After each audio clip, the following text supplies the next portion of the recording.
ಚಂದ್ರಪ್ರಭಾ ಇಡೀ ಫ್ಯಾಮಿಲಿ ಜೊತೆ ಎಲ್ಲಿ ಹೋಯ್ತವನೆ ಅಂತ ಅನ್ಕೊಂಡ್ರ ಹಾಸನ ಜಿಲ್ಲೆ ಚನ್ನರಾಯಪಟ್ಟಣ ತಾಲೂಕು ಹಿರಿಬೀಳ್ತಿ ಅನ್ನೋ ಗ್ರಾಮದಲ್ಲಿ ನಮ್ಮ ಬಾಬಣ ಅಂತಿದ್ರು. ಬಾಬಣ್ಣವರು ಮಿಶ್ರ ಬೇಸಾಯವನ್ನು ಮಾಡಿ ಸಿಕ್ಕಾಪಟ್ಟೆ ಕರ್ನಾಟಕದಾದ್ಯಂತ ಒಳ್ಳೆ ಹೆಸರು ಪಡ್ಕೊಂಡವ್ರೆ.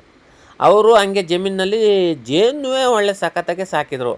ಅವ್ರು ನೋಡಾದ್ಮೇಲೆ ನನಗೂ ಜೇನು ಸಾಕಬೇಕಲ್ಲ ನಮ್ಮ ಜಮೀನಲ್ಲಿ ಅಂತ ಆಸೆ ಬಂದ್ಬಿಟ್ಟು ಇದ್ರ ಬಗ್ಗೆ ಮಾಹಿತಿ ತಿಳ್ಕೊಬೇಕು ಅಂತ ಬಾಬಣ್ಣವ್ರನ್ನ ಭೇಟಿ ಮಾಡಿದಾಗ ಬಾಬಣ್ಣವರು ಕೂಲಂಕುಷವಾಗಿ ನಮ್ಮ ಜೇನುಗಳ ಬಗ್ಗೆ ತಿಳ್ಕೊಟ್ರು.